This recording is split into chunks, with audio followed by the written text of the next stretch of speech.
Welcome back, ladies and gentlemen, to another episode of Let's Talk Fantasy Football. I'm your host. My name is Nick Walsh. I'm here with my good friend Matt Rogers. Rogers, what is up, dude? Not much, dude. We got the West Coast crew tonight. Yeah, we got everyone doing the late hours podcast because we're up on Pacific time here. So gotta love that. It's more convenient for us at least. Before we get into this podcast, guys, I want to give a big shout out to ViewPick. ViewPick is the revolutionary app that allows you to play fantasy football live while watching the game on TV.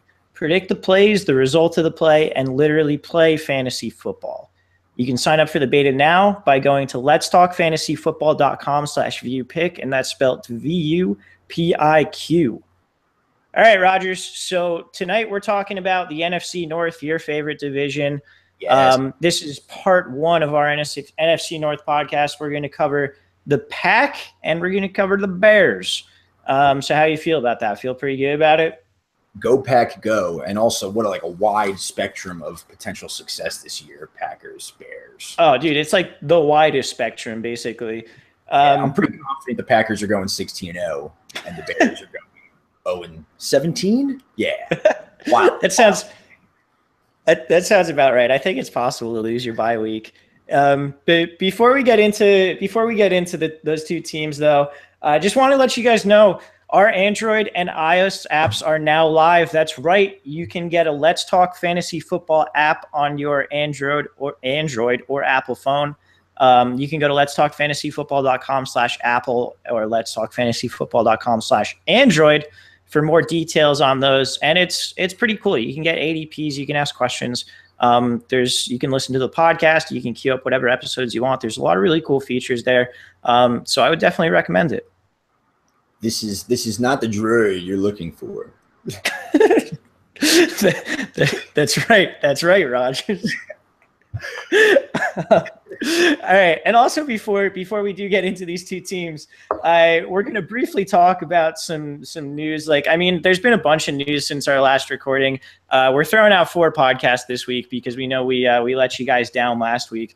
But we're throwing out 4 of them, so we'll cover the news throughout them. Right now, we're just going to talk about Jay Cutler. He got signed to the Dolphins. Tannehill is fucked, basically, and now the Dolphins have Jay Cutler. What do you think about that, Rogers?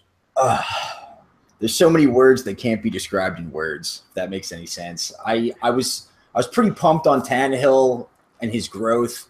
We've always kind of been fans of him on the podcast, and I hate Jay Cutler so much. So it's probably a good signing for them overall. I'm totally being biased, but a lot remains to be seen.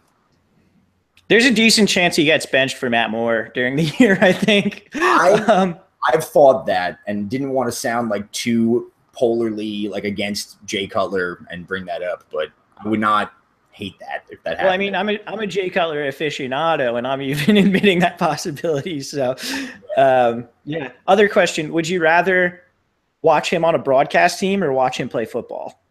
Definitely watch him play football because I haven't really heard him speak much, but I'm sure it's not great. And when he plays football, it's usually hilarious for a guy that hates him. So I'd definitely rather see him getting wrecked in pads and throwing picks than telling me about other dudes doing that.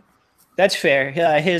In fairness to him as well, his quote this week was actually hilarious. So apparently it's pretty funny to listen to him talk this week, or talk as well, where they asked him about what kind of physical shape he's in, and he goes, "I'm a quarterback. I don't need to be in good physical shape." Thought that was real nice. It was really funny, and it was even better for Jay Cutler in this scenario is that at first, local papers kind of thought that was going to be weird for other NFL players hearing that, oh, Jay Cutler doesn't care about his personal shape, and then maybe 6 hours later changed the headline to most of the NFL agrees with Jay Cutler that definitely makes sense. In the best cardiovascular shape to play quarterback. They all like that. Yeah, definitely. The other piece of news that we're just going to cover real quick is Andrew Luck. Chuck Pagano came out today and said that there is no timetable for Andrew Luck's return. Everyone keeps saying there's a strong possibility he starts the year on the PUP list, which would mean he misses the first 6 games. That's going to downgrade everyone on the Colts, right? Or am I off on that? Yeah, you would maybe think Frank Gore might get more work, but not enough to really be that much of a boost. Right. I feel like he would lose efficiency without Luck as Yeah, well. yeah, you're right. That offense would just be way worse. But this is like something that's very sneakily happening in the NFL world right now. I feel like that's why we should bring it up, is because like there's a lot of minor injuries at this stage of the preseason always, but this has been pretty consistent and pretty bad. Yeah, absolutely. It's something where you heard about it and like they kind of just like avoided committing to anything earlier in the offseason, like whether he was going to be there to start the season or not. They were just kind of like, yeah, we'll see what happens. And now it's starting to look worse and worse as we continue to go. Yeah, and it's like you scroll through NFL headlines and it's like, oh, Latavius Murray placed on maybe the one-day PUP list, or Aaron Rodgers won't play much of the preseason. It's like Andrew Luck is questionable for a month and a half, maybe. You're just like, whoa, one of these things is very serious. Yeah, right. Jamal Charles is going to sit out the first preseason game. Oh, cool. Andrew Luck is going to miss 6 weeks. Wait, what? I just drafted T.Y. Hilton in the second round. Right, exactly. So he's definitely keep an eye on it. Yeah, no, absolutely. So with those two bits of news out of the way, let's get into the Packers, the good old Green Bay Packers. There's a little bit of a different look to them this year, kind of. It's an interesting team. Talk to me a little bit about the additions and subtractions and whatnot that were made, and kind of what you think about them. All right. Well, I guess we'll start first with the backfield, even though the additions were essentially just through the draft. So James Starks obviously leaves. Pretty much it was Eddie Lacy goes to Seattle, we know. So going into the NFL draft, Ty Montgomery was the only person on the Packers roster to ever have a carry and was a wide receiver in the beginning of last year. So all with the exception of Aaron Ripkowski, sorry. But it was very, very weird going into the draft, and no one knew it was going to happen. So they go ahead and they draft Jamal Williams and Aaron Jones in the 4th and 5th round. So this is pretty interesting. I want to get your opinion on this too, Walsh, before I really get into it. But Ty Montgomery right now is going the 9th pick of the 3rd round as the 16th running back. What do you feel about that price? Because I have some things I want to get into, but I'm curious of your take first. I'm willing to buy him there. Ty Montgomery is a guy this year where in a situation where a lot of running backs have a very wide range of outcomes, I feel like his is pretty narrow in that he's not going to be the number 1 running back overall at the end of the year, I don't think. But like, I don't see him losing that 12 to 18 touch a game role. Even if a guy like Jamal Williams takes some of the goal line work or takes some of the 1st and 2nd down work or whatever it is, he's just, he's put on a little bit of weight. We know he can catch passes. He's trying to bulk up to survive the season. If they're smart, I think every game he's touching the ball in between 12 and 18 times, and that includes about 6 targets. So I think he is one of the ultimate safe picks in the early rounds. Okay, I don't disagree with that. And your 12 to 18 touches also, I think, is right. But I think it'll trend more on the lower half of that. I'll give you some reasons why. So first off, Mike McCarthy is a traditional ground and pound play caller. He's not calling the plays as much anymore, but he's always been a run first guy. People forget that because he has Aaron Rodgers, who fell into his lap, right? So we saw with Eddie Lacy, I think a big part of Eddie Lacy's success with the Packers was Mike McCarthy. He loves in between the tackle run. So he's come out in the preseason and said that Ty Montgomery is a triple threat. We love him. He's an absolute athlete. He's improving every year. Here are some knocks on Ty Montgomery, I'll say first of all. So last year, for your 12 to 18 touches point, which I think is probably correct, he only once in last year had more than 9 carries. So he doesn't really get double-digit work, right? And also through last year had only 34 catches in 11 games, which is about 3. Right now, Eddie Lacy is there and Ty Montgomery was beat up, sure. But the Packers are expecting to play up a lot this year. And out of camp, it started off where Ty Montgomery was the clear-cut number 1 guy, and he still is. But their first practice, where the media is there, him and Jamal Williams split first-team reps, right? Jamal Williams is that run between the tackles sort of guy that Mike McCarthy secretly always loves. So there's word that when the game starts in the first quarter, beat writers are saying this now.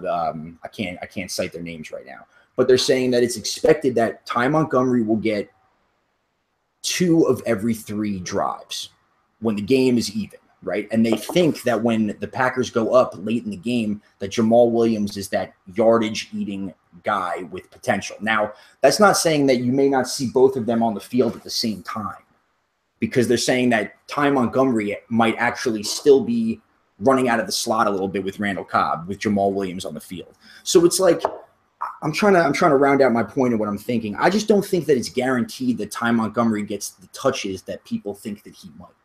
That's what I'm kind of trying to say. I think Jamal Williams is going to see a lot more of the field than people think. That's fair. I think my counterpoint to that in terms of safety of workload would be that, if Jamal Williams is that guy who's closing out games when they get ahead, whatever it is, it's likely that Ty Montgomery's had some production in order to get them ahead. Now, it's not guaranteed because you have Aaron Rodgers and he can just sling the pig all over the place, and all of a sudden you're up 25 points. 25 is a weird number to choose in football. I don't know why I chose that. You're almost never up 25 points in football. That's such a stupid number to choose. Anyway, but yeah, the idea, I think, if the Packers are going to put up big points and then go to Jamal Williams, I think Montgomery is likely going to produce with that. And the other question I have for you is, with those concerns, because you did address a lot of concerns there. What do you think of his price? Would you still take him there, or are you a little?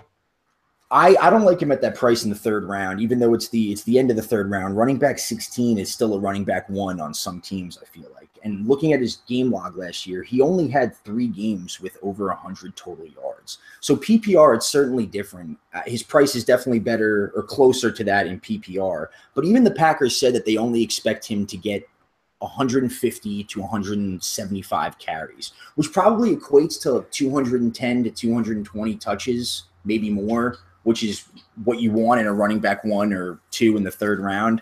But at that price, I don't love it, because he's also got an injury history.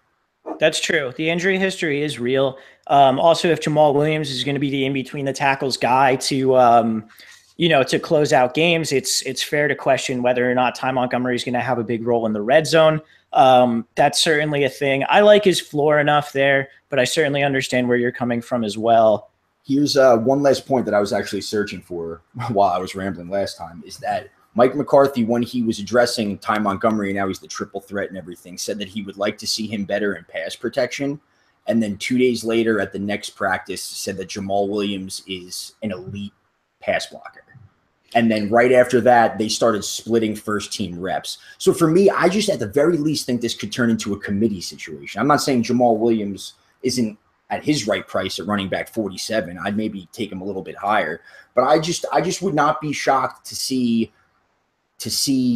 a little more of a timeshare happening, because when asked who he would compare Jamal Williams to, Mike McCarthy said James Starks, who he loved. So that's very true. Yeah, no, those are all very, very good points from a man who pays attention to the Packers more than most. So definitely keep those in mind. As you said, Jamal Williams is going a little bit later on in drafts, second pick of the 11th round in 12-team PPR. That's running back 47. He's a guy that I think I would, certainly be drafting late as upside, though the other thing is that too. So say Ty Montgomery goes down, do you think Jamal Williams is the guy, or does it then become sort of a timeshare between Williams, Aaron Jones, and potentially even Devontae Mays, who they drafted in the 7th round? Right. I don't know if it would turn into that necessarily. I think, one, they would just run the ball a lot less. And Jamal Williams would definitely be the handcuff, because whenever you read anything about Aaron Jones, all they talk about is his pass-catching ability and his route running. So it doesn't seem like they really view him as a guy that would ever deserve, at least this year, more than 3 or 4 carries a game, regardless of the situation. So if Ty Montgomery were to go down, I think it would just be Jamal Williams is mostly our dude, and we're just throwing the ball 45-plus times a game with Aaron Rodgers. Okay, that's very fair. Let's move on to the pass game. Aaron Rodgers, QB1 off the board. He is going the second pick of the 3rd round. I mean, it's too early for me to take a quarterback, but I can't really argue with Aaron Rodgers being the number 1 quarterback off the board. I'm just not going to end up with him unless he drops. Right. I mean, I would agree with that. He's definitely the clear-cut number 1 for me. But even if you look at his year last year, where he finished as quarterback 1, he sort of had like a tale of two seasons situation when the first half of the year was not great. And if you're going to pay for a quarterback that early, you can't ever have that. And he's got a weird schedule to start off. I know he plays Seattle week 1, who he's been pretty bad against in the past. I just don't think the price is right for any quarterback, even Aaron Rodgers would be my point. Yeah, I mean, personally, I'd go Tom Brady over him this year. And I know that's just a matter of preference, and they're both being taken around the same area. I'm also not going to end up with Tom Brady, most likely, just because I don't take quarterbacks that early, because I can take Andy Dalton in the last round of the draft. But anyway, let's talk about his weapons, because this is where I think this gets interesting. And this is where I think when you really try and break down the numbers on some of these guys, I think there's a bit of a discrepancy between where we're drafting them and or at least some of it. Basically, I think there's a lot of mouths to feed. Wide receiver wise, we have Nelson, we have Devontae Adams, and we have Randall Cobb. Those are the three primary guys. We also have Martellus Bennett getting brought in at tight end. Jared Cook is gone. He's a Raider now. Richard Rodgers is still there. They signed Lance Kendricks too. So, I mean, where does all of this go to you? And I guess we can start with Jordy, or you start wherever you want to start. I mean, we probably should start with Jordy. I would say that your concerns are definitely right. There are a lot of mouths to feed. Bringing in Martellus Bennett and Lance Kendricks kind of makes it more confusing in that sense. But Jordy Nelson, I think, is the Frank Gore of wide receivers, because you can always count on him. He's 32 this year, so people are getting weirded out. But you can always count on him to produce until he doesn't, is what I mean by that comparison. Like, buy in until you see signs of failure. Because he got hurt in 2015, as everybody knows, and came back and was wide receiver 1 last year, if I'm not mistaken, right? Two. Wide receiver 2, yeah. So I'm sure the stat that I took, because this was from something that I read from 2 weeks ago, since 2011, he's finished as wide receiver 2, wide receiver 30, where he missed 4 games, and then wide receiver 11, wide receiver 1, and wide receiver 2, without 2015, obviously, in there. So my point is that he's incredibly consistent, and his price is totally fine at wide receiver 6, right? Yeah, wide receiver 6. He is currently the 12th overall pick. Absolutely, I agree with you. I think the caution for a potential age drop-off as well as touchdown regression. He got 14 touchdowns last year. I think those are priced into it at wide receiver 6, because like you could just take him at wide receiver 1. Like, if you think he's gonna, there's no one's gonna take him at wide receiver 1, but like there's not a huge argument not to, or at least to have him on par with the Antonio Browns and the Julio Jones and the Odell Beckhams. He caught 14 touchdowns. That's likely going to regress a little bit, but he also hasn't had less than 8 touchdowns in a season where he's played 16 games since 2010. And in that time, he's only not played 16 games twice. So that's 4 seasons where he hasn't had less than 8 touchdowns. And every season besides that 8 touchdown one, he had more than 10. So this is a guy, when we say touchdown regression, he's likely going to have 11 or 12. It's not going to be a huge drop off. Right. You have to expect some regression, like you're saying, especially in the touchdowns. But if you look at his year last year, there were not many inflated games, where it was like, oh, well, he was wide receiver 2 because he had 2 40-point weeks or something like that, like Julio Jones can do, or Odell. So it was like the first 6 weeks, I think he was averaging 53 yards per game receiving. And because the Packers were weird in the beginning of the year last year, and was catching, I think he caught a touchdown 5 of 6 games. Right. So you're like, ooh, well, he's pretty touchdown dependent. And then went on for the remainder of the season to average 93 receiving yards per game when the touchdowns sort of died off a little bit from that, extreme pace. So that's exactly what you want, a wide receiver 1, a high floor. And it's arguable that of the 5 wide receivers above him, he might have the highest floor other than Antonio Brown week to week. Would you agree with that? Yeah, I think that's probably true. We all know Julio can kind of dip and go off and then dip and whatever else. Yeah, I think that's probably fair. Let's move on to Devontae Adams, because I think we're both on the same page on Jordy. He is currently going as the 6th pick in the 4th round, wide receiver 20 overall. What do you think about him this year, and what do you think about that price? Well, I'll start off by saying we're talking about touchdown regression before. Devontae Adams is probably not going to catch 12 touchdowns this year. That should just be accepted. But I've read some articles that say he's overpriced, and it's understandable. But if you take away 6 of those touchdowns last year, that's still good for wide receiver 19, 20-ish, which is right where he's going right now. So I like his potential for targets. It's a passing offense, as we knew. I think last year he had 5 or more targets in every game but 2. And that's with Jordy Nelson on the field, who's had the success that we've said right now. So his target share should go down, and his touchdowns should without a doubt go down. But I think that it's going down right to his price, because he was a top 10 receiver last year, right? So I think his price is factoring in that regression properly, because the stat that I read earlier too that I thought was pretty interesting was of Aaron Rodgers' career, only 403 of his 2,900 wide receiver targets, which is like 13 point something %, have gone to a cornerback that's rated in the top 25 by Pro Football Focus. So that's going to happen. He's still going to be targeting Devontae Adams a lot, even games where Jordy is facing a Josh Norman or a Richard Sherman or something to that effect, and will still get his looks. Devontae Adams will always do. Aaron Rodgers loves to expose young, inexperienced, or just bad cornerbacks. That'll always be there, because now he's solidified himself as the number 2 in that offense. Right. Absolutely. I agree with you completely there. Shout out to our buddy Donnie on this too, who believes Devontae Adams is actually undervalued at his current price. So go Pack, go Donnie.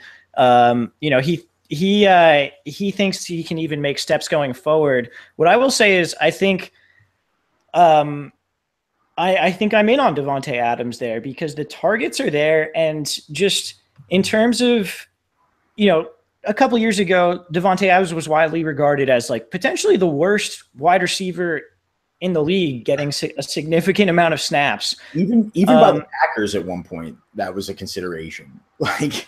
Yeah, absolutely. And Matt Harmon, who's sort of, an authority on wide receivers for NFL.com, he looking at film said Devontae Adams still isn't getting a ton of separation, but he has the timing with Rodgers, and he's very good at making contested catches. So we know Rodgers can thread those small windows, and Devontae Adams can basically say, no, this is my ball when it comes to him and another guy is near.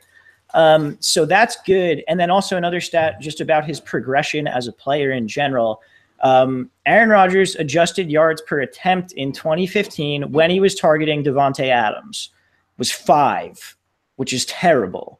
Absolutely awful. Jared Goff is the only quarterback to have less than 5 adjusted yards per attempt in 2016 of qualifying quarterbacks. In 2016, when Rodgers was targeting Devontae Adams, his adjusted yards per attempt was 8.8. So obviously there's something with that connection that has really, really improved during that offseason over the past year.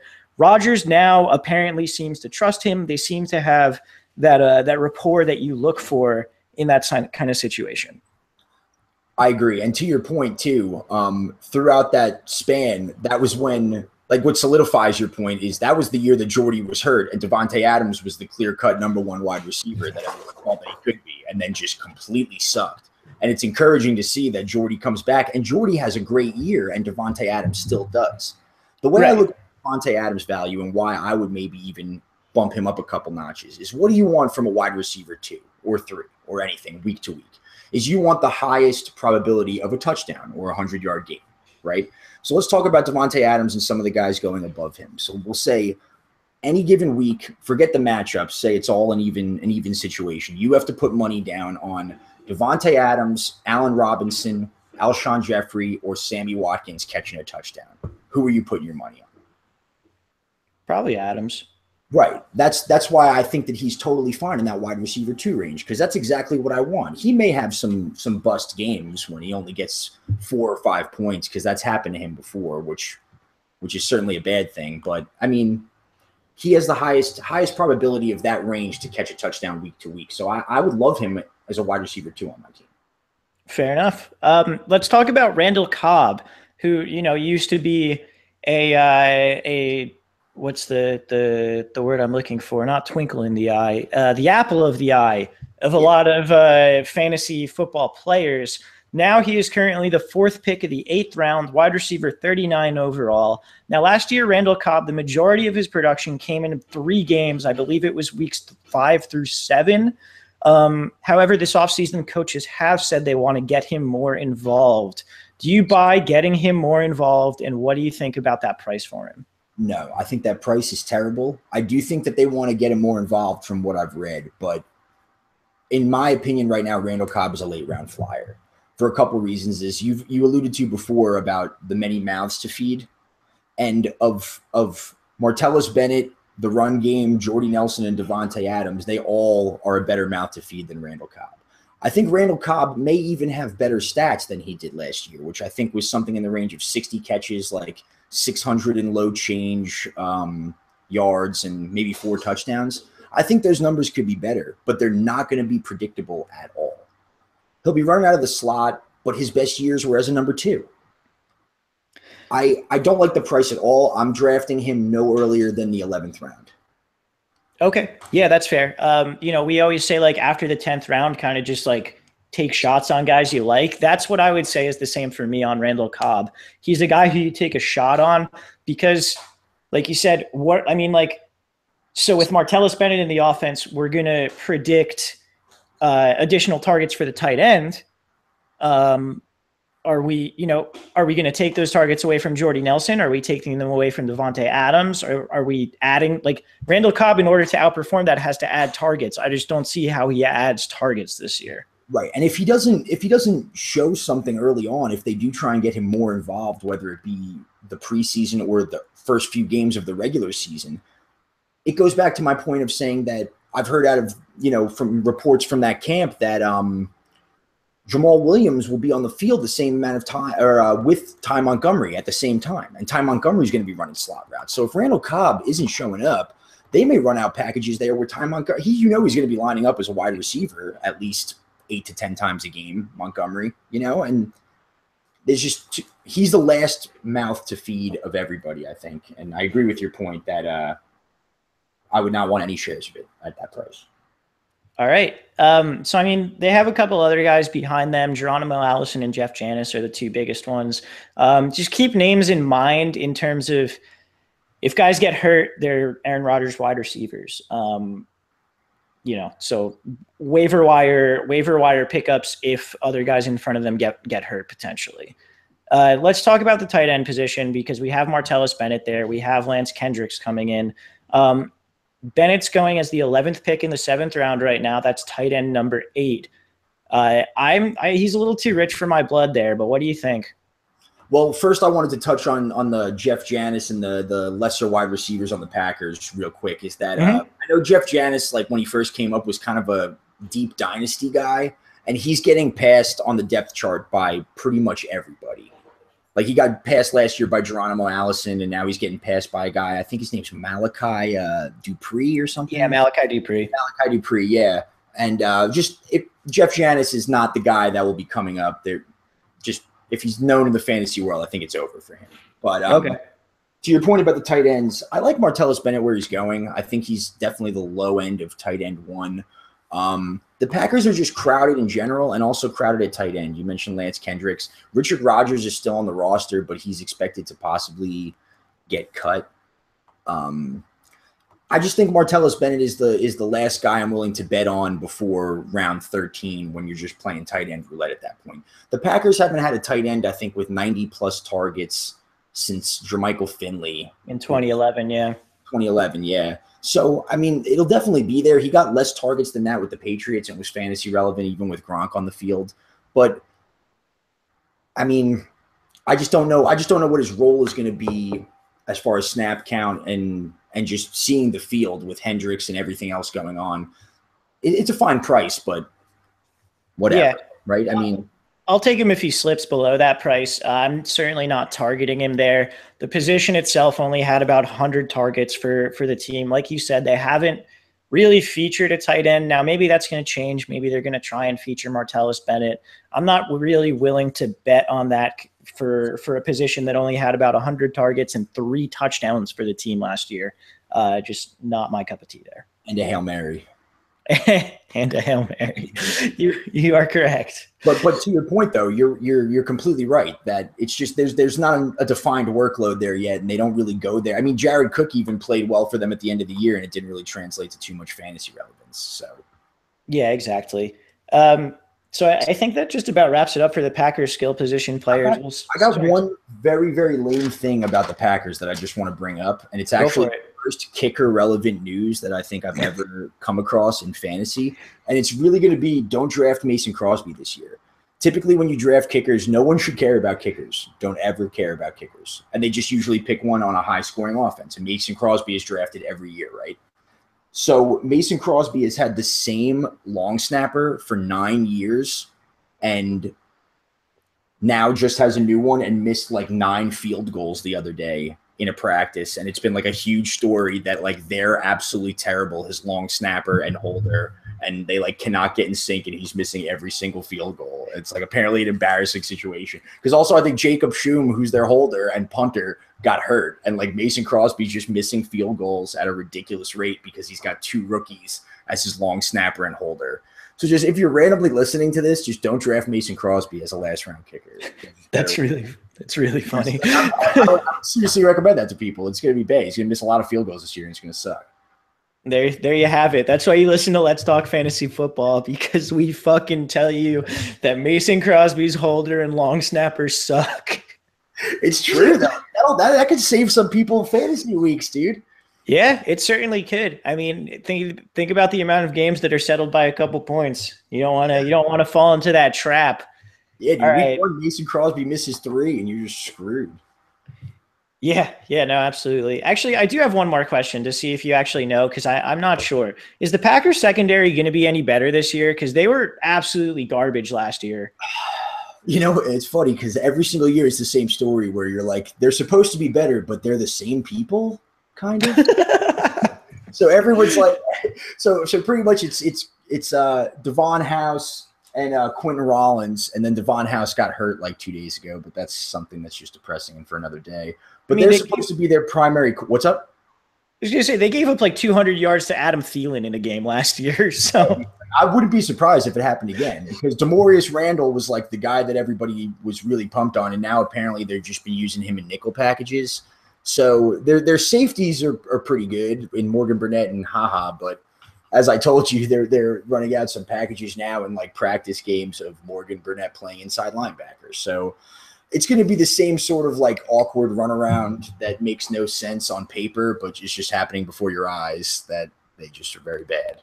Fair enough. All right. That's that I think sums up the Packers. Let's move on to the Bears. So the Bears at quarterback have Mike Glennon and Mitchell, not Mitch apparently, Trubisky. Glennon is going to be the starter this year from everything that the team, the beat writers, everyone is saying.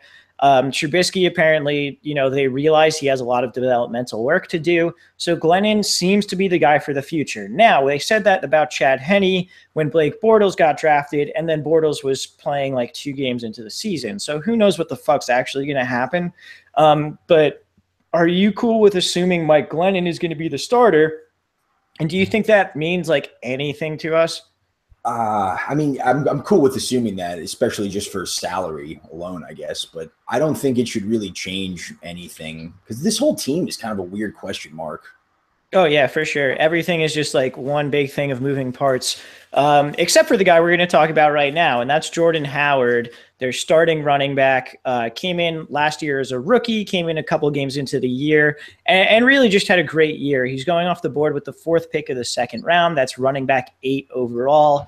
What do you think about Jordan Howard there? It's a lot of draft capital to put in him, but do you think it's worth it?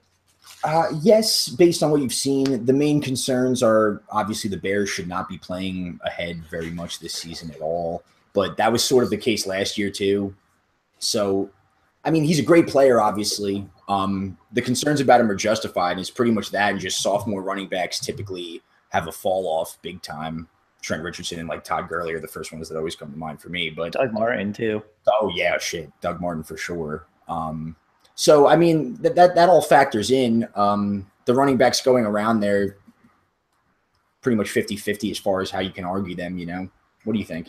I'm not specifically on Howard, and I think in that range, I'm probably going to be taking a wide receiver or DeMarco Murray. So I don't think I'm going to end up with Howard in a lot of places. I don't like running backs on bad teams. Howard might lose a little bit of passing work to like Langford or Tariq Cohen, their rookie that they drafted. I just yeah, I'm also very skeptical of small sample sizes with running backs like this. Like you said, we've seen it so many times. Trent Richardson, Todd Gurley, Doug Martin. These are all guys who were playing on bad teams who had great rookie years due to a lot of big plays, and then really didn't follow it up in their sophomore season. So that sounds like Jordan Howard to me. I could be wrong, but yeah, I'm not going to go there.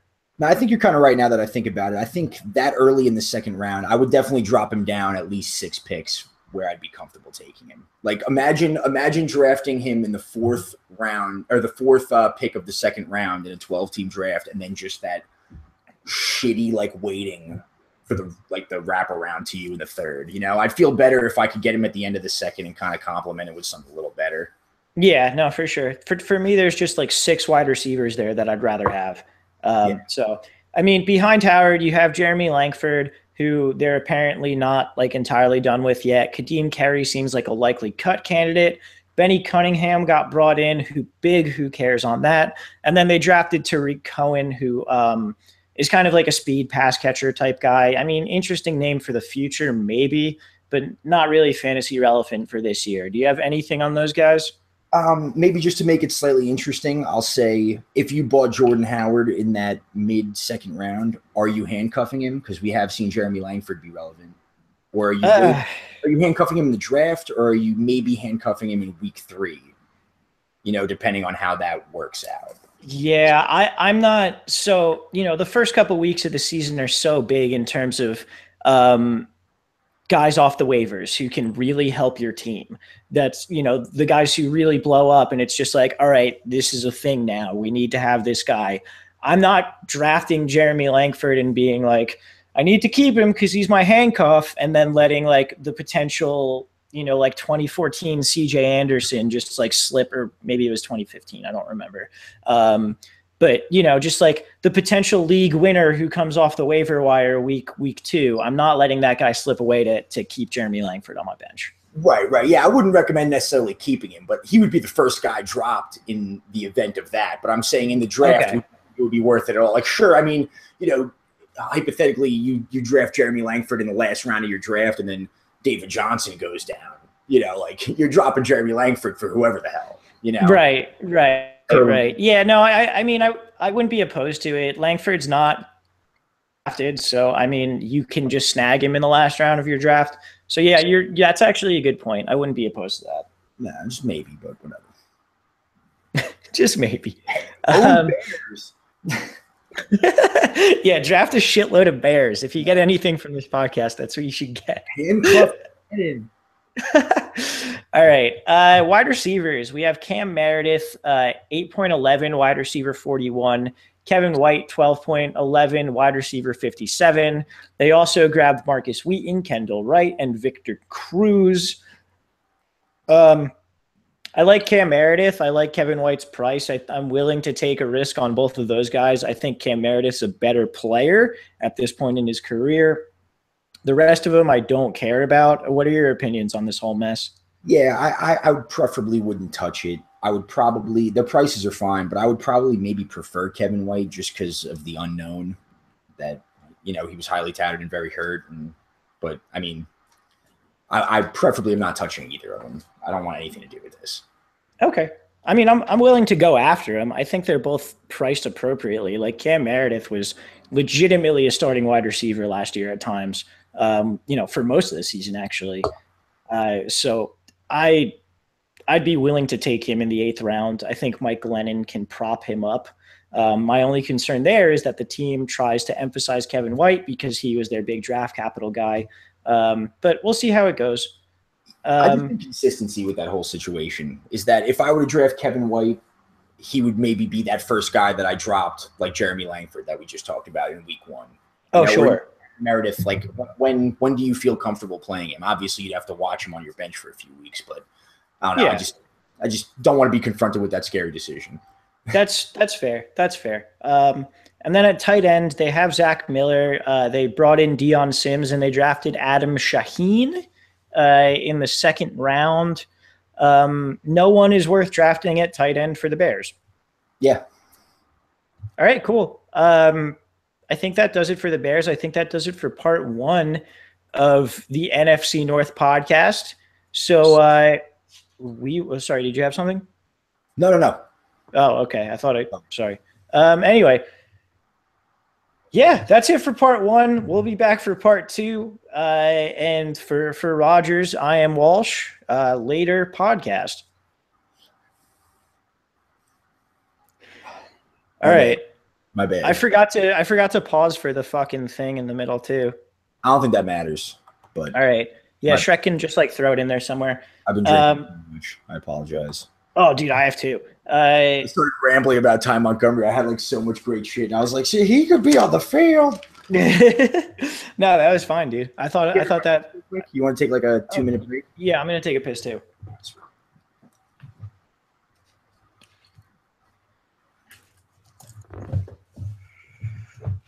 I have another.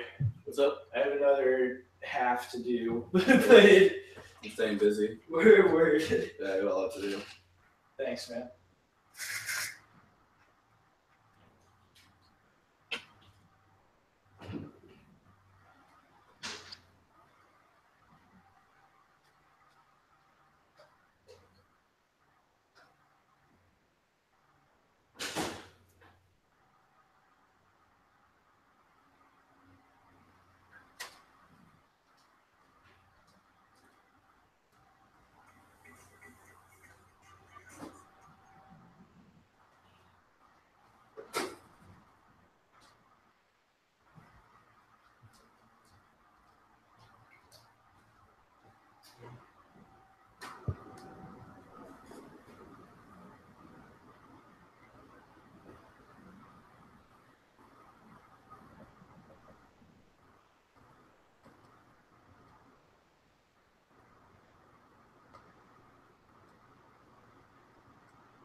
You snaffing.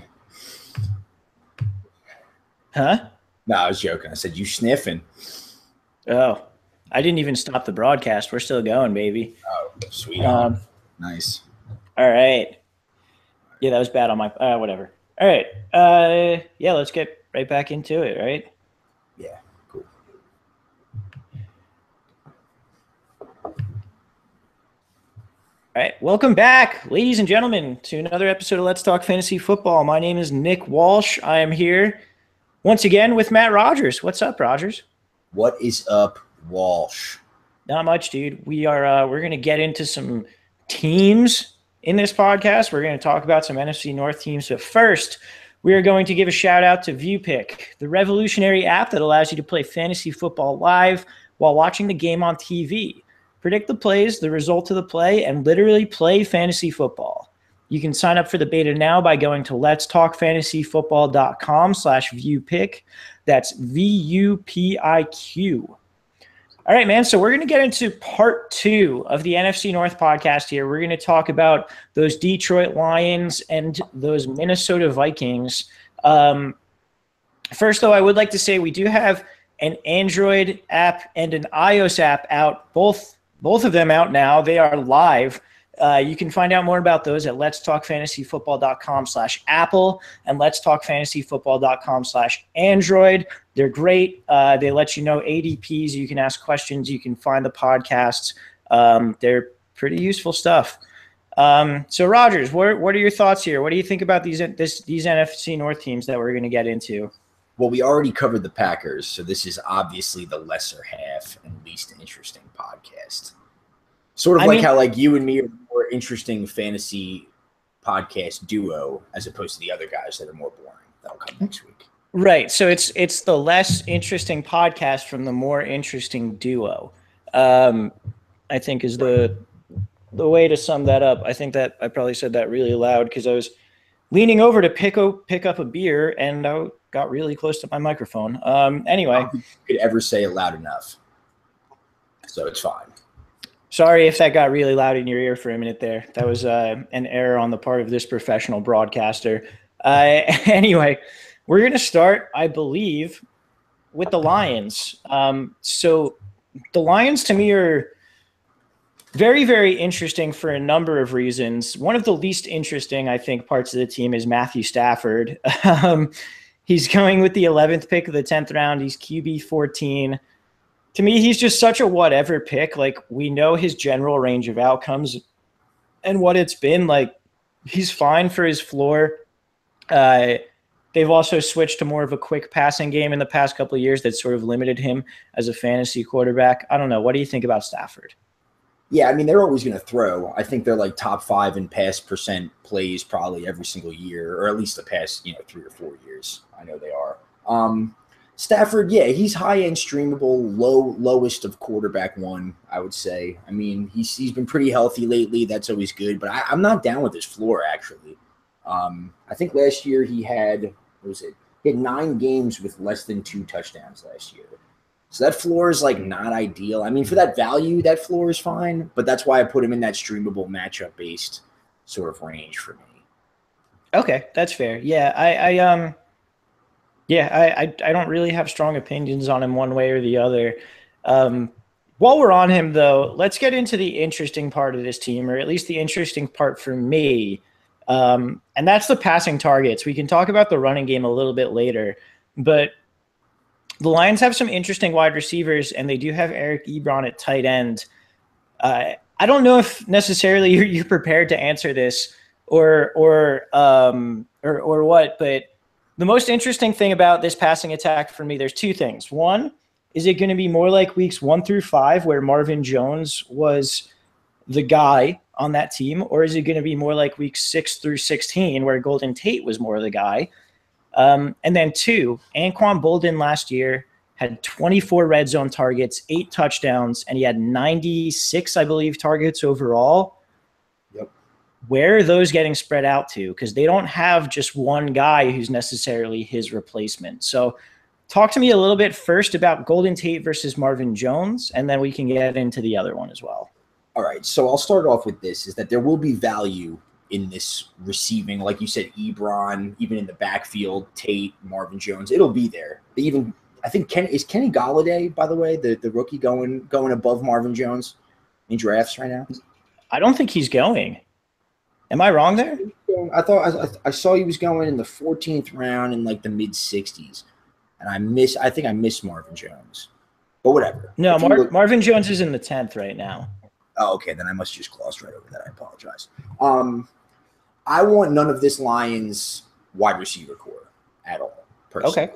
As a guy last year that in my two most valued leagues owned Marvin Jones in one and Golden Tate in the other, it was the most frustrating thing in the entire world. So Golden Tate on the surface looks good. Since he's been with the Lions, he averages 90 receptions and like almost 1,100 yards per year in 3 seasons with Detroit.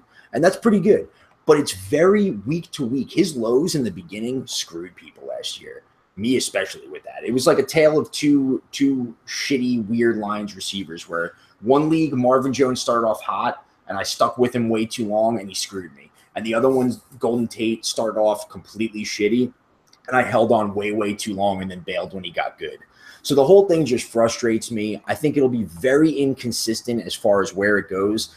I think, if anything, the guy that benefits the most from the Bolden departure, which is definitely huge with the target share, like you said, and red zone targets, is Eric Ebron, who's been trending up throughout his entire career in pretty much every offensive tight end stat. So I don't want either of these wide receivers on the Lions. What are your thoughts on them? Because I am curious. So I'm more into Marvin Jones than Golden Tate at the prices that they're at, which for reference, Golden Tate is 4.12, wide receiver 25. Marvin Jones is, sorry. No, I'm saying that's ridiculous. I was just commenting. Oh, yeah. And then Marvin Jones is 10.01, wide receiver 45. So way more affordable in terms of taking a shot on a guy. One thing I'd like to mention that I thought was very interesting, and again, this is a nugget of information from Matt Harmon at NFL.com.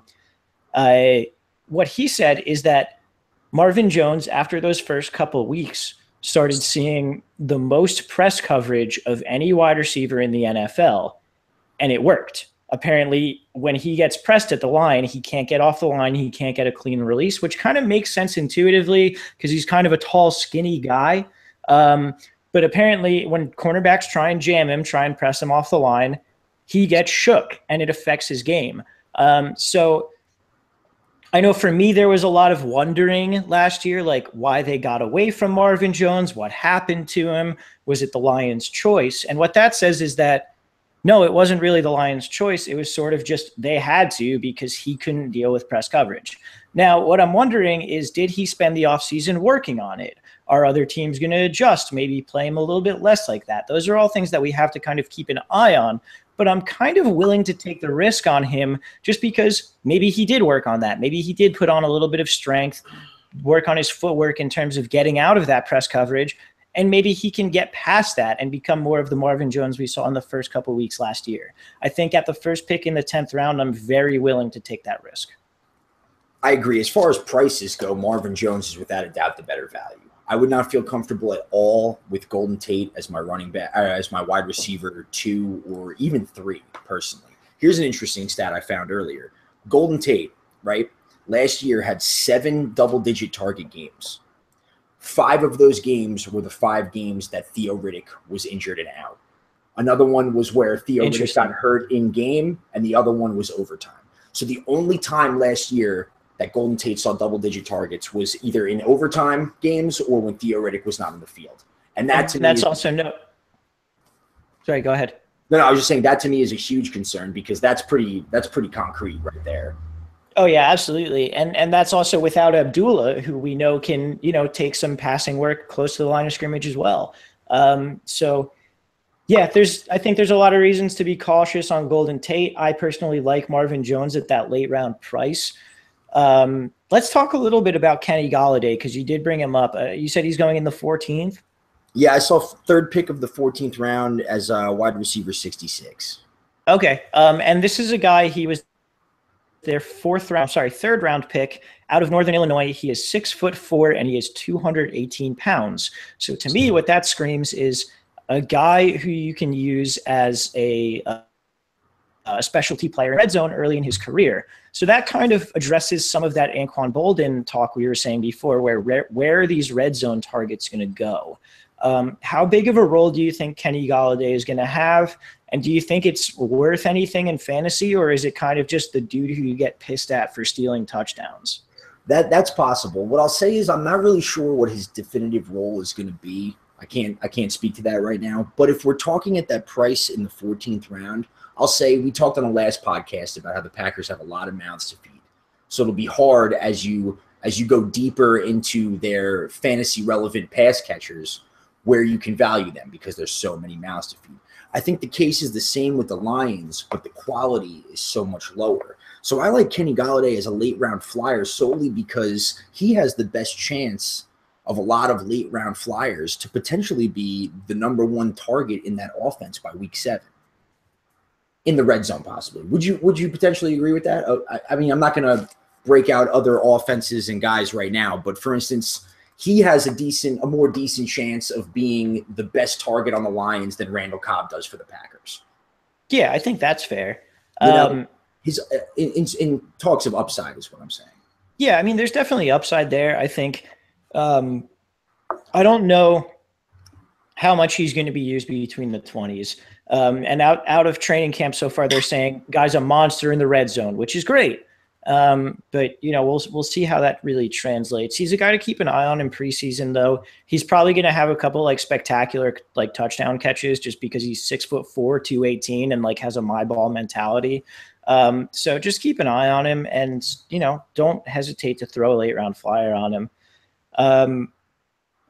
Let's talk a little bit about Ebron. And I'm spoiling the punchline to this or spoiling the answer to this. But if I told you a guy was 24 years old, was drafted in the top 10 overall, number 1 at his position in the actual NFL draft, not a fantasy draft, and had increased every year of his career in targets, catch rate, and yards, would you tell me that's a guy that you wanted to draft? I'd be like tight end 4. Yeah, that's Eric Ebron. He's 24 years old, which everyone seems to think he's been around forever and this is what he is. He's a 24-year-old who was the number 10 overall pick in the draft. He's gone from 47 to 70 to 85 targets last year. He's increased his catch rate every single year. He's increased his total yards every single year. I get that maybe he's not the red zone monster that people thought he was going to be, but this is a guy who could – Anquan Boldin is giving up 96 targets. If Ebron soaks up 15 of them, you're up to 100 targets for him. He only had 1 touchdown last year. He had 5 touchdowns the year before. We're talking about a guy who could be a 100 to 110 target tight end who is likely going to see some positive regression in terms of touchdowns. Say he gets up to 4 or 5 touchdowns. That's a fucking great year for a tight end. I don't get why everyone is so sour on Ebron. In 3 years, I think touchdown-wise, people will look at 2016 as the outlier for Eric Ebron, for sure. That's very fair. To piggyback off your point of where he is at his age and how he's improving constantly, through their 23-year-old season, there's been 5 tight ends in history that have caught more passes than Eric Ebron. And those tight ends are Gronk, Jason Witten, Tony Gonzalez, Aaron Hernandez, and Todd Heap. Yeesh. That's crazy. And that certainly should be credited to the fact that the Lions throw the ball a lot, but there's no indication that's going to change. He's trending upwards. The touchdowns will definitely come. You're right. Reverse regression. I would rather have Eric Ebron than Martellus Bennett this year. Yeah, absolutely. I would 100% be on that. I would put PPR Ebron floor at 7 points per week. Yeah, I think that's fair because I think he's going to get 6 to 7 targets a week. So right. Yeah, it's and I know a lot of the argument there is well, the Lions have shown they like other people in the red zone more, which is fine. We don't need Ebron to be a 10 touchdown guy. We just need his if he takes 6 of Anquan Boldin's 24 red zone targets and the rest go to Kenny Galladay or like Darren Fells, their number 2 tight end, or Michael Roberts, who they drafted at tight end, who's like a nice red zone guy, but isn't going to play between the 20s. Like, that's fine. All of that's fine. All we need is a little bit of positive aggression from Ebron for him to really exceed his price. So yeah, I'm all in on Ebron this year. Right. And even if he doesn't get 6 of those touchdowns and he only gets 2, he's tight end 8 at the end of the year. Pretty much. Just based on the targets. I will say one thing too. He hasn't played a full 16 games. So there's that to deal with. But I mean, but at that price, that's the tight end roulette range anyway, so it's totally worth it. Yeah, no, absolutely. All right, so we've gushed over Ebron enough, I suppose. Let's talk a little bit about their running game. We have Amir Abdullah. He's going 5.08, running back 23. We have Theo Riddick, excuse me. He's going 7.07, so about 2 rounds later. That's running back 33. We also have Zach Zenner still on the roster, Dwayne Washington still on the roster. Washington, I don't expect to make an impact. Zenner could do a little bit of vulturing and a little bit of annoying things for owners of Abdullah in particular. But what are your thoughts on Abdullah at that price, and then I guess conversely Riddick at that price? They also sneaky signed Matt Asiata as well. Yeah, I don't give a fuck about that. No, I don't give a fuck about it. But I'm just saying is weird in that backfield again. Yeah, that's fair. Abdullah, there's his price is all right, but there's way more mystery in him than a lot of the other guys were worried about price on. I'll be honest, I don't really know much about it. I've heard all I hear is they want to give him a expanded role, but he's always heard Theo Riddick is a passing down guy, which is pretty much definite. And that's also what's weird about Abdullah is that's a skill of Abdullah's as well. When he had decent years, we saw him catch the ball effectively. So the fact that that's always going to be Theo Riddick while he's there, Abdullah is probably the least likely candidate for goal line work. Would you agree? I don't know about least likely, but maybe not least likely. But I mean, he's the least to me, other than Riddick, like a ground and punch it in from the 2 type guy on that roster. And the fact that you're saying that is a huge reason to be cautious on him, because you can't draft a guy who's strictly a between the 20s running guy in the 5th round. Like, you just can't do it, Right. No, it's crazy, especially when if they get down, it's going to be Theo Riddick all day. Like, if you owned any Lion running back ever, back to fucking Mikel LaShore, you've seen that happen, where it's just like, why is he not on the field? Why is my dude not on the field? Like, they just do it that way when they're down. It'll be infuriating, I would think. Yeah, that's definitely a good point. I know when we started our mock draft earlier this year and whatever else, I was pretty bullish on Abdullah, and the more research I do, the more I really critically think about it, the less I want to own a guy who's potentially going to be 15 carries for 70 yards most week. Like, that's the worst kind of guy to own, maybe. Oh, sorry, go on. Maybe like a couple catches, like maybe 5 touchdowns on the year. It's just like, that's a guy you don't want to own at all. There's better pass catching backs on that team, and there's potentially better goal line backs on that team. And even if he's the starter, that sucks. Yeah. I'm fine with owning Abdullah as long as I'm not starting him week 1. Okay, that's fair. Because Abdullah, the other thing with him, like, we're poo-pooing him, I think deservedly so. But the other thing is, if he earns a role where he's getting a decent amount of work in the passing game and maybe getting a couple goal line carries, like, could be a great value. That's like you were saying, he's such an unknown at this time, that it's hard to really pinpoint his value. I just look at it as if you take him in the 5th round, then week 1 he is in your lineup. And to me, I'm not comfortable with that at all. Should he could possibly deserve it all year after 2 weeks or something like that, but that's not a risk I'm willing to take personally. Yeah, I'm thinking more and more that I'm not either. What about Riddick in the 7th? Do you think that's a value you can get down with, or? Yeah, in PPR formats for sure. I think that week 1, back to that point, I would be more comfortable starting Theo Riddick than I would Amir Abdullah, just because the Lions are always throwing. They always seem to be down. I mean, last year they had a weird situation with all those come from behind wins or just like fourth quarter shootouts, if you remember that.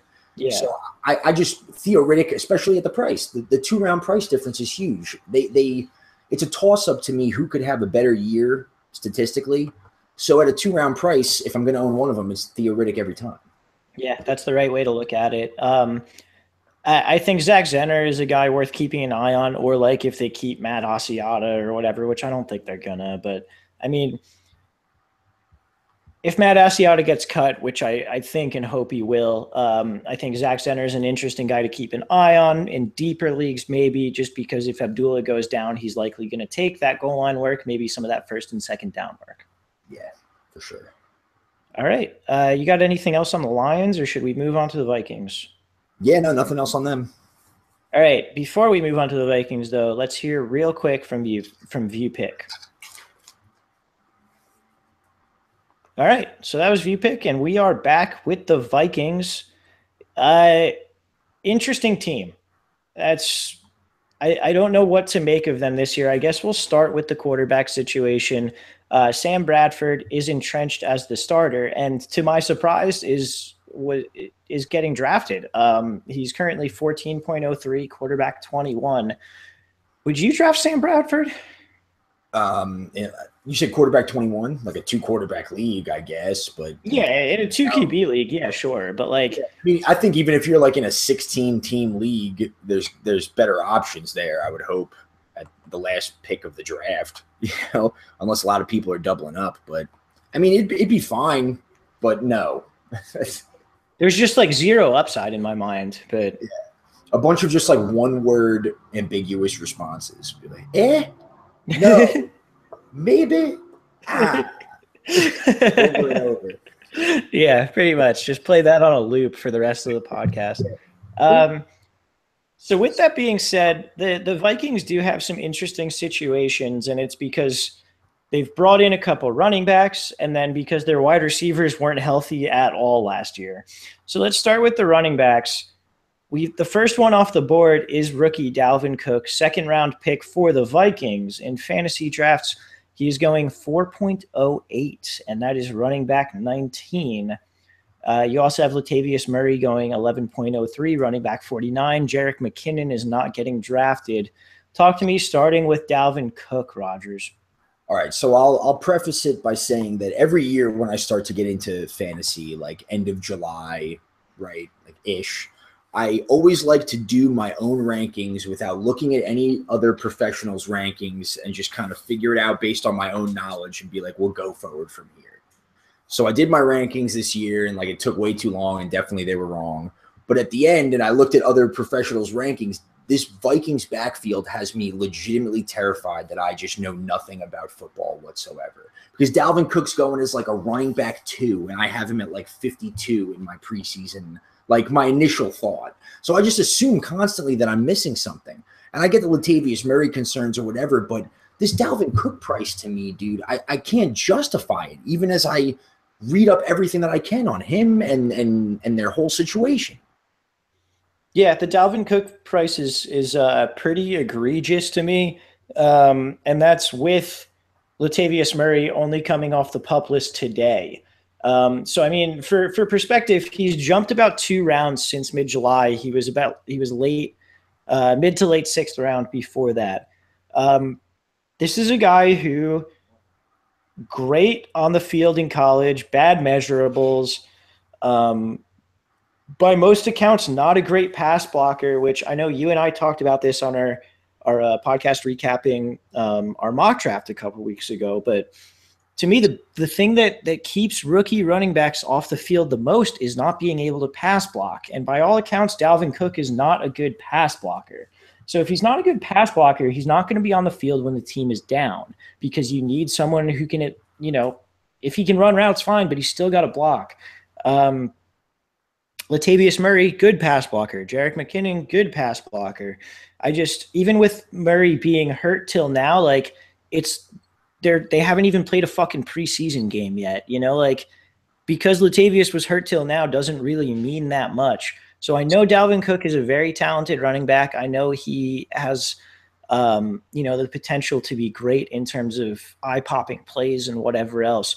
I don't see him being on the field for all 3 downs, and I don't see how you can draft him that high. No, I would love to ask anybody that, whether it's mock drafts or if you, for whatever reason, had your actual league draft this early that took Dalvin Cook at that price. And I would just want to be like, why did you do that? Other than the fact that somebody told you to, because it makes zero sense to me, right? I mean, they signed Latavius Murray big. You're talking about their O-line's not that good. It just makes no sense. I don't get what is being incorporated into the price. And I didn't even mention that. The O-line fucking sucked ass last year. And like, I know they got 2 new tackles. They drafted a center in the 2nd round. I know what they did. Like, I don't think that immediately makes them a good O-line. This is an O-line where Jerick McKinnon had the best yards per carry last year, and it was 3.4. Adrian Peterson had 2.8 when he was healthy. Like, this is not a good offensive line. It's not a situation where he can play every down, it seems like. And like, what makes me it makes me think of the scene in Zoolander where Mugatu's, I feel like I'm taking crazy pills, because every blurb I see is like Dalvin Cook is the #1 running back on Minnesota's depth chart. Like, he has the chance to really take this job and like put in a great year. I'm just like, wait, what? Like, why is no one else at least cautious about this? Why is everyone just saying this is fine? It's not fine. I feel like in a vacuum, if you just said like they drafted this running back and they have a bad O-line, will probably be a team with a losing record, and also just signed a relatively effective veteran running back to big money. Like, do you think that dude's going to be great? You just be like, I don't really think so. No. So I don't get it, And they still have a running back on the roster who got 150 carries and 50 targets last year. Like, Tavon Austin's rookie year, I drafted him as my wide receiver too. And I was like, I'm cool with this because everyone's saying that I should be fucking cool with this. And I sucked that year so hard for a bunch of other reasons. But this is the same idea, I feel like. Like, at that price, he's your running back too. And you're just like, yeah, I'm going to roll out week 1 with Dalvin Cook just like getting fucked up. I got to see who they're playing. I hope it's someone bad. I mean, a good, but like a bad matchup. Yeah. Just like a really good defensive line. Yeah, but yeah, man, I don't get it at all. If this is Dalvin Cook's price, even a full round later, I'm gonna not own any of it. And you know what's gonna happen then? He's gonna rush for 1,800 yards this year. That sounds about right. Sounds about right. I'm gonna be like, yeah, right. I don't get it, and then just constantly. Yeah, no, I feel like oh shit, they played the Saints week 1. Ah, shit, yeah.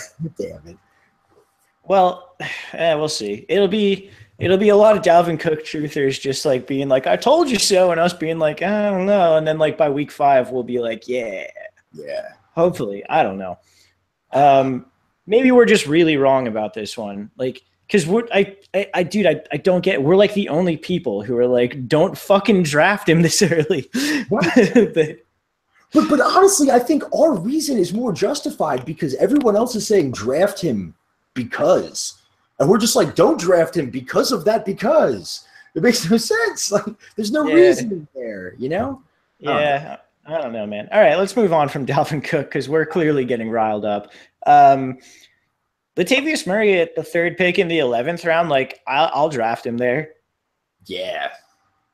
That's all I got. It's just because of my hate for the Dalvin Cook situation, I'm going to do it. Well, I mean, Latavius is a big-bodied athlete who can pass block, can kind of catch out of the backfield, like occasionally, and teams seem to want to use him as a goal line back. So I wouldn't be surprised if he vultures some touchdowns at that sort of value. And like, if Cook can't pass block for shit, or like if Cook gets hurt, like all of a sudden you have a great value in Latavius Murray at that price. He's got a resume. He averaged 4 yards per carry last year. If he's completely healthy, do you think that this is different going into the season, that the values are a little bit different? Or do you think people are making a big deal? Totally. Yeah. If he hadn't been on the PUP list until literally today, yeah, absolutely. Right. What about McKinnon? He's not getting drafted. Do you think he should be, or? I don't think he should. I think his role is pretty defined, even if only even if Cook or Murray are injured for an extended period of time, I think that he's kind of in that niche of like a poor man's Darren Sproles potential, if that makes sense. Okay, yeah, that's fair. They also have Bishop Sankey on the roster. Oh shit! Blow up your draft boards, everybody. Bishop Sankey's on the Vikings. Bishop Sankey and no kicker in our draft now. All right, let's talk about their wide receivers. Stephon Diggs is going 5.12. That's wide receiver 30. Adam Thielen, 10.07. That is wide receiver 47. Laquan Treadwell not getting drafted. Jarius Wright is still there. Michael Floyd is there and suspended for the first 4 games. I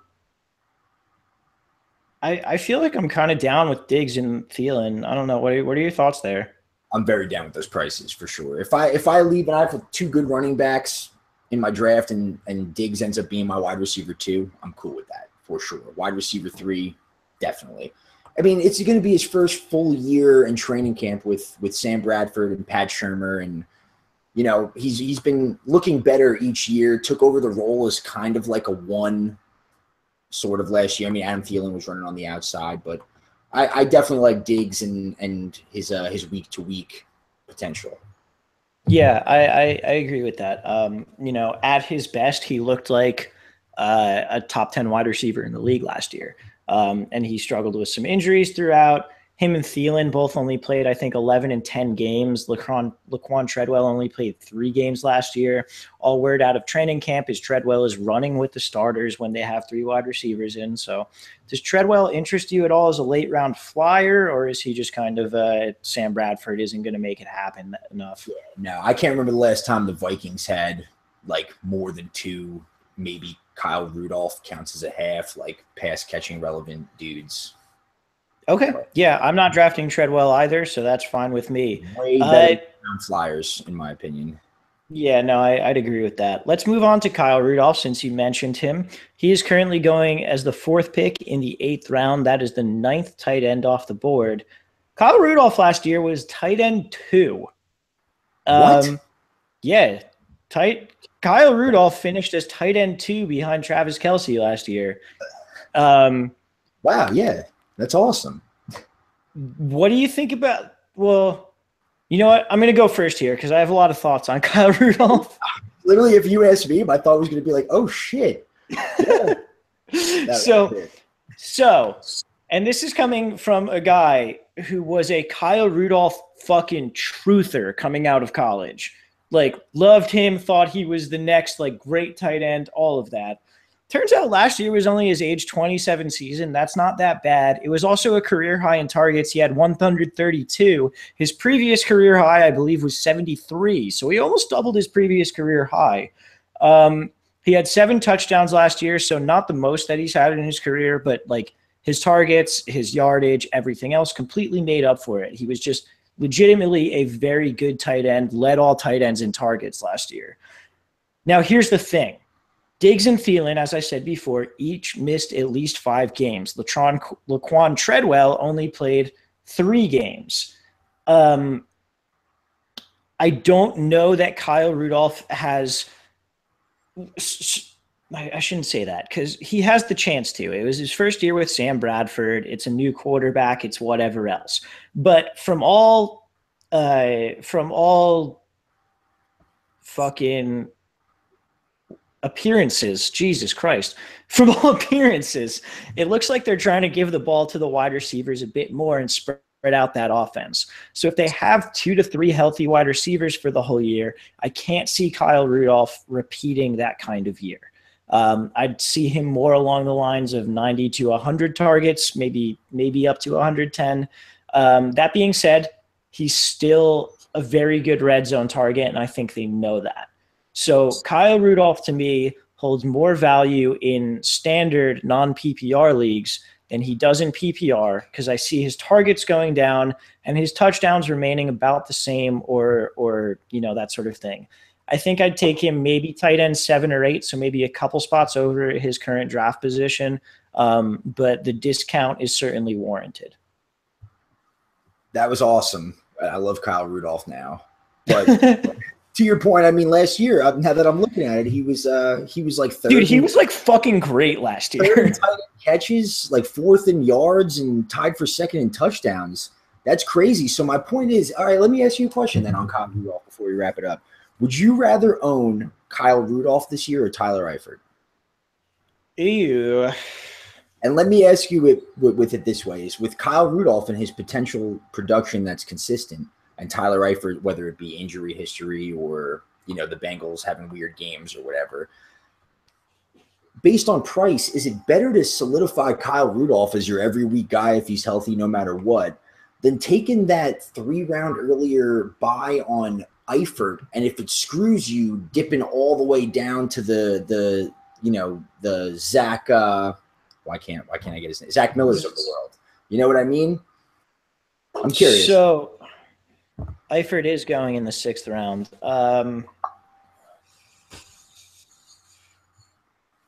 I think I'd probably rather just solidify my floor at tight end with Kyle Rudolph than take Eifert in the 6th. I think and it's tough because Eifert's ceiling is huge. And it's a gigantic risk reward play. And it probably depends on the rest of your team construction a little bit as well. But yeah, it's, outside of everything else, I think I'd rather have Kyle Rudolph at that price than Eifert at his. I agree. Which is weird. Yeah, I mean, I don't think so. Eifert in the 6th round is a little bit crazy for me, but me and Vinny talked about that last week. Yeah. NFC North podcast. Yeah, that's certainly fair. Yeah, so now that I've ranted about Kyle Rudolph for a little while, do you have anything else on the Vikings? Not really. I feel like I'm expected to say something about a kicker now, but definitely. Who the fuck is? They don't have Cousin Blair anymore. I'm not sure who their kicker is. I don't know who their kicker is actually. It's probably Randy Bullock. I feel like always, whenever you don't know who a kicker is, it ends up being Randy Bullock. Good call. You're probably right. So yeah, I think that'll do it for us and for the the NFC North. Guys, make sure get the apps, check it out. Again, that's letstalkfantasyfootball.com/Apple and letstalkfantasyfootball.com/Android. If you get the chance, if you listen to the podcast a lot, subscribe to us on iTunes, review us on iTunes. We'd really appreciate it. And as always, get fucking mocking. Do those mock drafts. Do the MFL 10s. Do whatever you're doing. Get yourselves prepared. Don't just listen to us. Go out and get some real world experience. Mocking is the only way, dude. The only way? The only way. Well, I have a friend who's playing fantasy for the first time. He's asking me 30 questions a day, and I told him to mock, and then he did. I got it, bro. He was like all of a sudden really high and everything. He's just like, I mocked.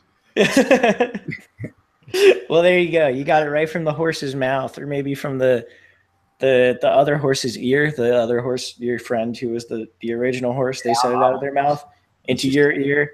You're also a horse in this situation. Anyway, that's it. What? Don said it. Yeah, Don definitely said it. All right. So for Rogers, I am Walsh. This has been the NFC North Part 2. Later podcast.